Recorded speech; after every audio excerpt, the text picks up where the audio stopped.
बिना परमिट बिना फिटनेस के विमान बनी बसें। गजब तमाशा न्यौछावर का। जबरदस्ती ज्यादा किराया वसूली, पसरा रहता है परिवहन विभाग।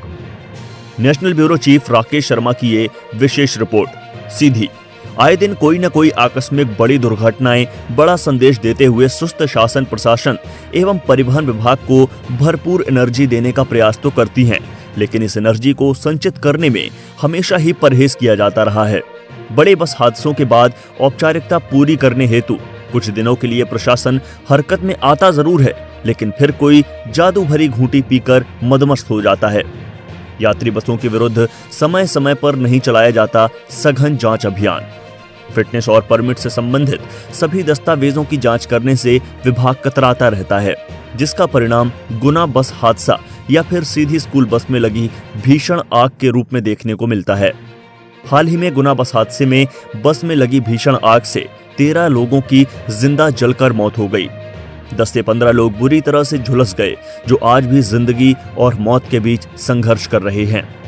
दुर्घटनाग्रस्त बस की न तो परमिट थी, न ही फिटनेस प्रमाण पत्र था। ठीक इसी तरह सीधी में स्कूल की बस में लगी भयावह आग से बस पूरी तरह से जलकर खाक हो गई। ये बड़ी दुर्घटना पुलिस लाइन में होने के कारण पुलिस के जवानों द्वारा जाबाजी दिखाते हुए सभी बच्चों को सुरक्षित बचा लिया गया, लेकिन इस बीच उस जगह पर अफरा तफरी का माहौल निर्मित हो गया। देखते ही देखते बस में आग ने विकराल रूप धारण करते हुए बस को खाक में मिला दिया।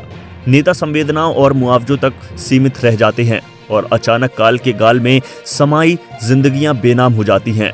पर्याप्त कार्यवाही के अभाव में दुर्घटनाओं की पुनरावृत्ति होती रहती है। अकुशल चालकों को भी सकुशल चालक होने का लाइसेंस प्रदान किया जाता है। सभी यात्री बसें क्षमता से अधिक यात्रियों से ठूस ठूस कर भरी हुई होती हैं। बसों में निर्धारित मात्रा से ज्यादा सवारियों से किराया जबरदस्ती वसूला जाता है। किसी भी बस में किराया सूची चस्पा हुई नहीं दिखाई देती। दोषियों पर सख्त कार्यवाही हेतु विभाग के हाथ पांव फूलने लगते हैं। अतीत में झांक कर देखा जाए तो ऐसी अनेकों हृदय विदारक घटनाएं हुई हैं, जिन्हें याद करने मात्र से शरीर में ठंडक दौड़ जाती है। लेकिन परिवहन विभाग अवैध रूप से संचालित वाहनों पर कार्रवाई करने से अपने आप को कोसों दूर रखने में भलाई समझता है। शायद उसका सबसे बड़ा कारण गजब तमाशा न्यौछावर का ही है, जिसकी कीमत कभी आम आदमी तो कभी स्कूली बच्चे अपनी जिंदगी से हाथ धोकर चुकाते रहते हैं।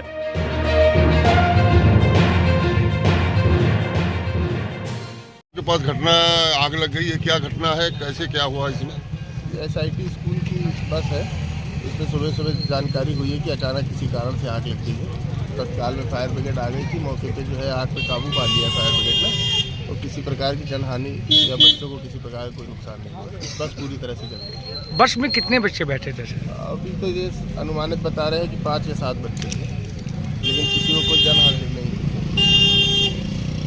प्रथम दृष्टया हम लोग ने अभी जो देखा है उसमें एक चीज़ है कि बैटरी से शॉर्ट सर्किट से आग लगी बताना पाया गया।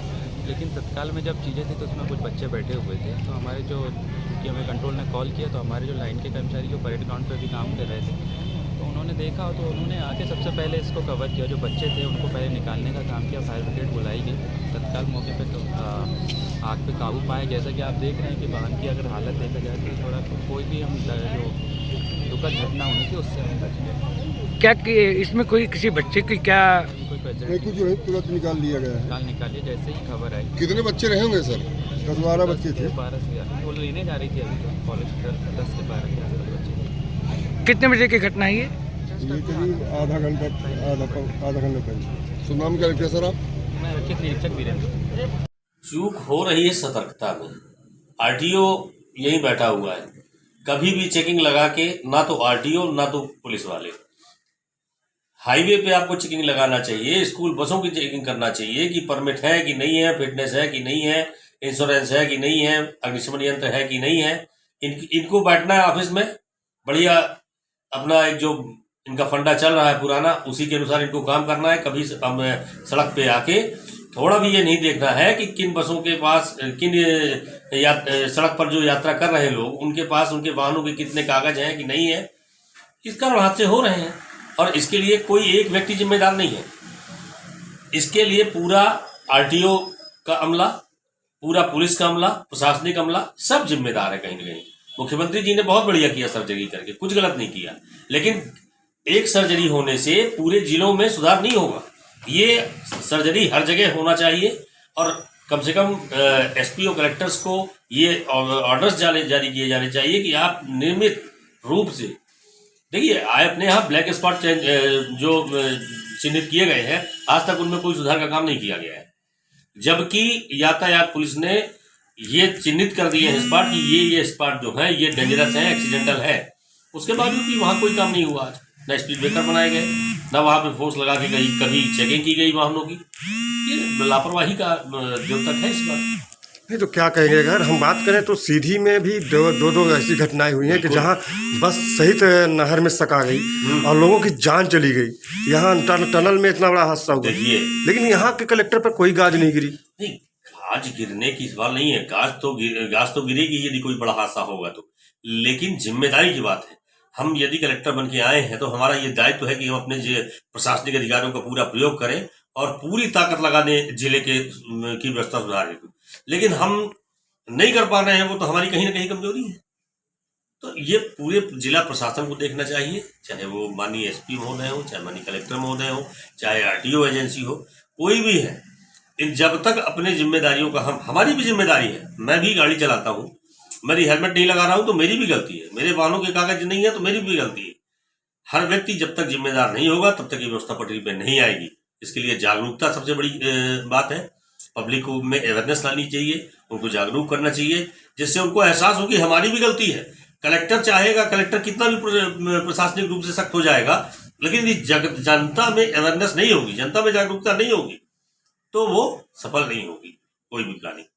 तो जनता में इस तरह के शिविर लगाइए, आप हाईवे किनारे सीख भी दीजिए, वाहनों के कागज भी चेक करिए। डंडा लेके मारने से कुछ नहीं होता, पेनल्टी आप एक दिन लगा दोगे, वो पैसे जुर्माना भरेगा और चला जाएगा। लेकिन जागरूकता भी साथ साथ जनता को की एक बहुत बड़ी आवश्यकता है। जागरूकता यदि आप नहीं लाएंगे तो ये दुर्घटनाएं होती रहेगी।